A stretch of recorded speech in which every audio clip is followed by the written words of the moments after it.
an appeals court has halted the case against Donald Trump and the other individuals indicted for interfering with the 2020 election, pending a decision on whether or not Fulton County DA Fani Willis should be disqualified from prosecuting this case. The Georgia Court of Appeals made this order that stopped the proceedings, that stops Fulton County Superior Court Judge Scott McAfee from proceeding with other matters in the case. The order will undoubtedly delay the case further, which means it's not going to happen before the election. The appeals court is tentatively scheduled to hear the arguments on October 4th. The court will then have until mid-March to rule, and the losing side can then appeal to the Georgia Supreme Court. My panel, Robert Patillo, hosts People's Passion Politics, News and Talk 1380, WAOK out of Atlanta. He actually lost in the primary to Judge McAfee. So that needs to be stated. Rebecca Carruthers is Vice President of Fair Election Center out of D.C. Scott Bolden, he is a former chair of the National Bar Association and D.C. Chamber of Commerce Political Action Committees out of D.C. as well. Scott, I got to start with you. I had some people who were upset with me. They were like, Roland, I thought you were unfair. You were too tough on Fani Willis. Her decision to allow Nathan Wade, an individual she was involved with, to be on this case is why we are here. If he's not on the case, there is no delay. They can't try to get, now they could have tried other ways to get disqualified, but this is all, I keep saying, this is all on, this was bad decision making. And now this case may not be heard even in 2025, and if Trump wins, you forget about it for 4 years. Well, it certainly doesn't look good, because the Court of Appeals would not have stayed this proceeding if they weren't seriously contemplating removing her from the case. If she gets removed from the case, then they will go to a panel of prosecutors who may or may not take the case up. And, you know, you got to own your responsibility for this case. I've raised a lot of money for Fani Willis. I'm a big supporter of hers. But she's got to own the lapse in judgment here and own that but for, that but for test is stubborn, Roland. But for the decision to be engaged in this relationship and to put him on this case, but for that, we would not be here. And this case might have gotten tried before the general election. And so as a result, we'll have to see. Doesn't mean they're going to remove her from the case, but they're pretty conservative judiciary down at the state level and the federal level in Georgia. And so it's not looking good, but hope springs eternal. Let's see what happens, but it's not going to get tried before this case. And this was a really powerful case. Wouldn't have been decided by the general election, but they may have been able to take testimony. So we'll see. And again, you're sitting here, Rebecca, and what's crazy is the decision making. Yeah.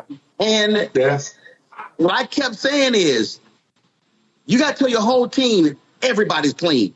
I don't care what anybody's doing.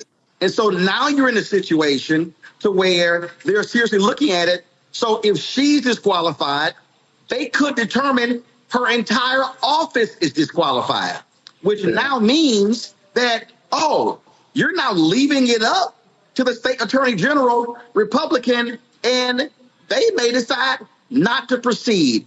That's how significant this screw up is. Yeah.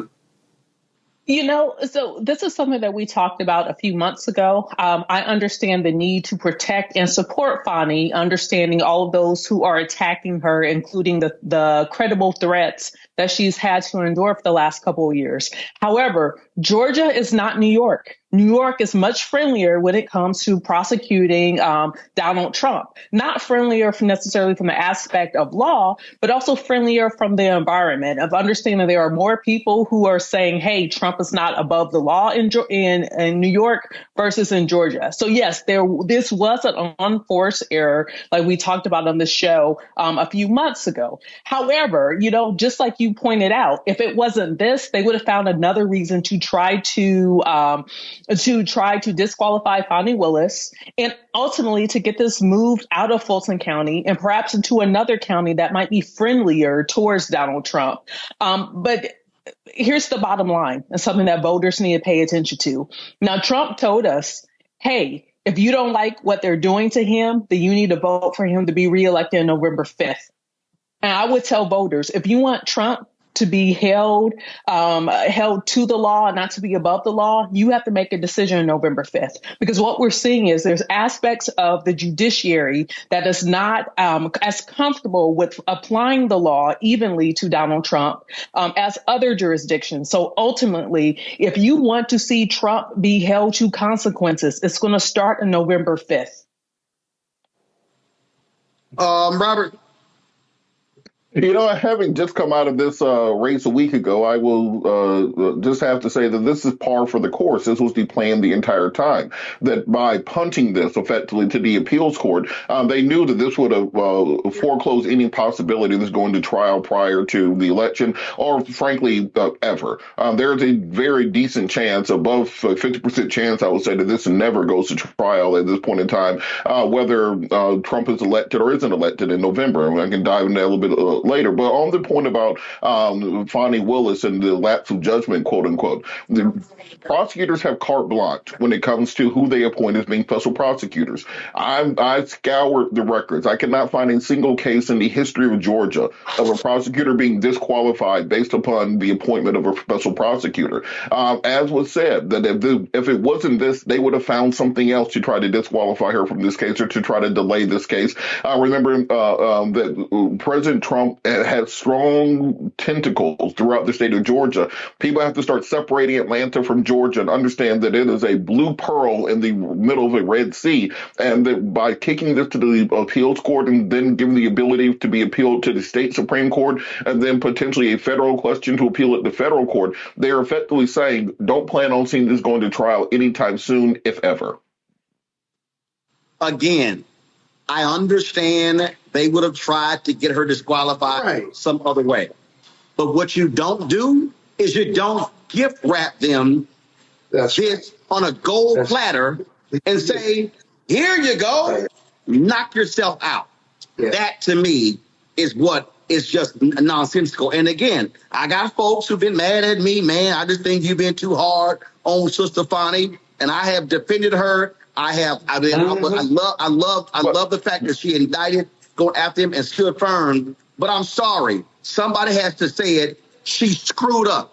And Nathan Wade, he also should have said, Fani, I appreciate it, but it wouldn't look good if I'm on the case, because if they find out, it's going to be a problem.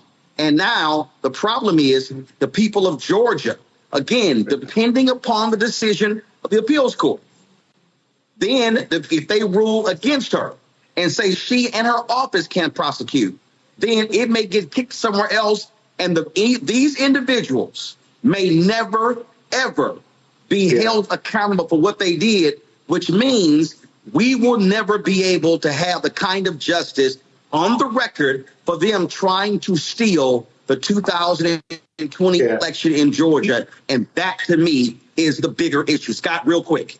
Yeah, real quick. We'll never know what else they would have done. We'll never get there because Fani Willis gave them this right here. So they may have found some other reason, but we'll never know whether they found the reason because they don't have to. We gave them a reason. And like I said, I'm a big supporter of hers, but we are where we are because of that lapse in judgment for both of them.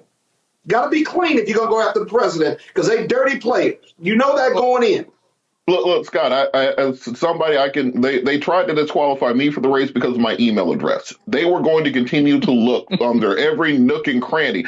They literally launched a state judicial inquiry into my campaign because my email address was Judge Patillo, and I changed it to Patillo for Judge. They were going to find something to try to blow it up. If it wasn't this, it would have been the color of her shoes, the color of her teeth, or the color of her car. They would have found something. So that's why I'm saying that for Fani, there's no case law indicating that this will be grounds for removal. There's no case in Georgia history that indicates that this would have resulted in this going to the appeals court. By all precedents, she did not violate any standard or norm or law. Well, again, but the appearance of impropriety. Here's the deal. One thing we do know, there may not be a example, there may not be case law. That doesn't mean new case law can't be created.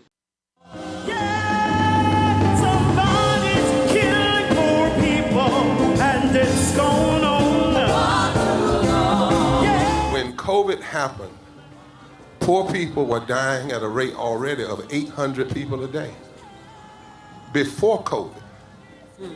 If you went to a funeral every single day, it would take you 600 years to attend all the funerals of the people who will die from the ravages of policy violence, poverty, and low wages in America in just 1 year. It would take you 2 years and 19 days to go to all of the funerals of the people that will die today, and oftentimes silence.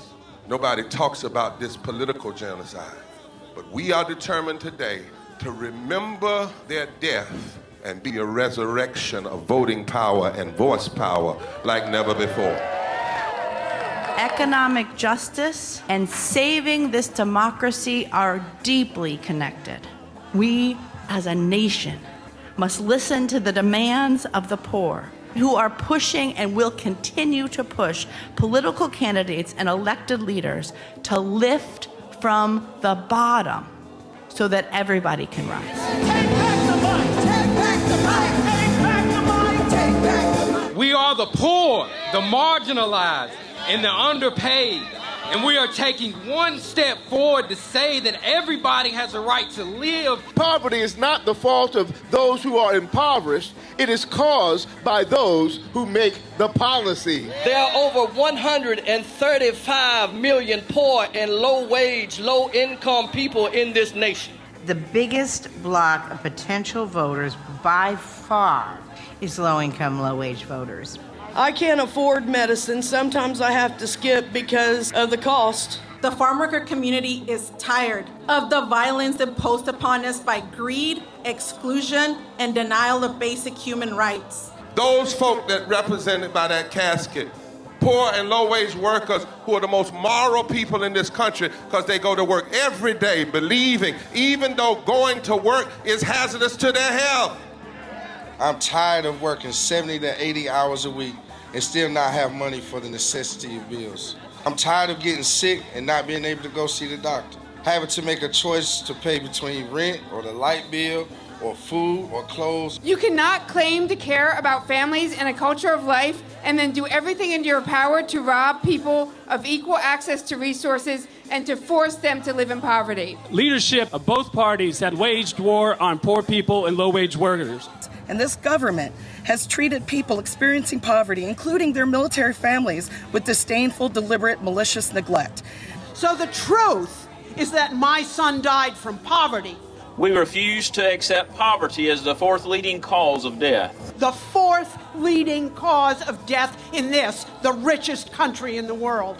We march today for our children and the generations to come. And we need to do it with the loudest voices possible, the biggest actions possible. We will voice our demands and register our vote.